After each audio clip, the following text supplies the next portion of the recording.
자, 일단 시간이 지나가야 부기하고 몸이 빠지는 거예요.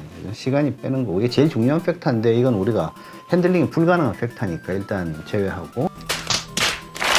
저도 환자분들한테 수술하고 부기를 빼는 데 있어가지고, 가볍게 움직이시는 걸 주로 하고, 그런데 이제 움직이다가 좀 피곤하고 그러면 찜질하고 그렇게 하시라 그러고, 찜질에 집착을 하거나 할 필요는 없어요. 찜질 열심히 한다고 부기가 잘 빠지면야 뭐 쉬지 말고 이거 하세요 할 텐데, 그거보다는 움직이는 게 조금 더 도움이 되죠. 특히 코 수술하고 인터넷 같은 데 보니까 뭐 앉아서 자라, 뭐 소파에서 자야 된다. 글쎄요.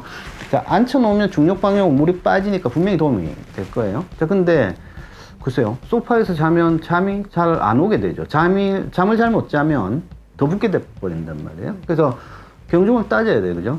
나는 뭐 소파 고리고 앉아서 잘 자 그러면 뭐 상관은 없는데, 난 뒤척거리고 잠 못 자고 힘들어 그러면 차라리 그냥 자는 게 나아요. 깨어있을 때는 열심히 하는 게 낫지, 괜히 이렇게 자보겠다고 소파에 잔다든지 뭐 담요 쌓아가지고 요렇게 만들어 놓고 자려고 애써봤자 미끄러져가지고 나중에 못 걷기고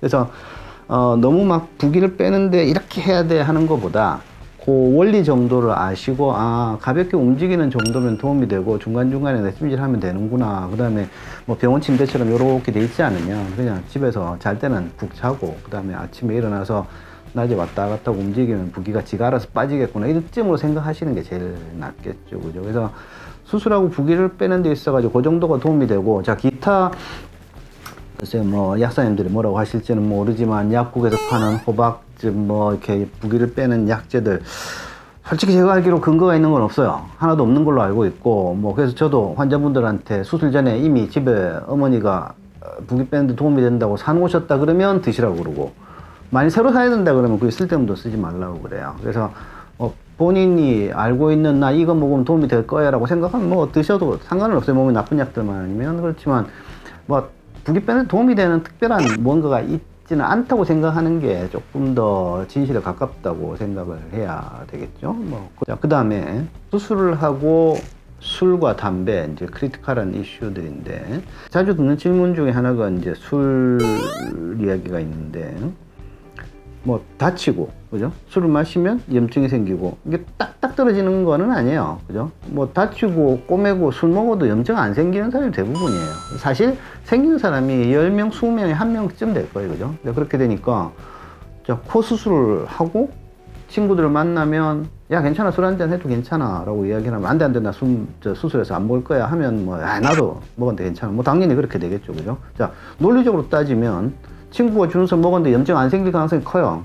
또 안 생길 거고, 그 다음 친구가 또 수술했는데 또 술 먹었는데 염증이 안 생겨요. 그죠? 자, 의사도 거짓말 하는 거야, 이거. 그러니까 겁주려고 하는 거야. 먹어도 안 생겨가 된단 말이에요. 그죠?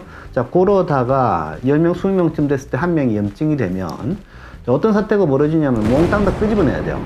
이게 인공 보형물이 있는 상태에서 염증이 잘 안 넣는단 말이에요. 그러면 보형물 다 끄집어내고, 그것 때문에 뭔가 뭐 거의 디제스트급의 문제들이 생기면 그 사람은 재수한다고 골탕을 먹고 시간 날리고 돈 날리고, 자, 그 리스크가 있다.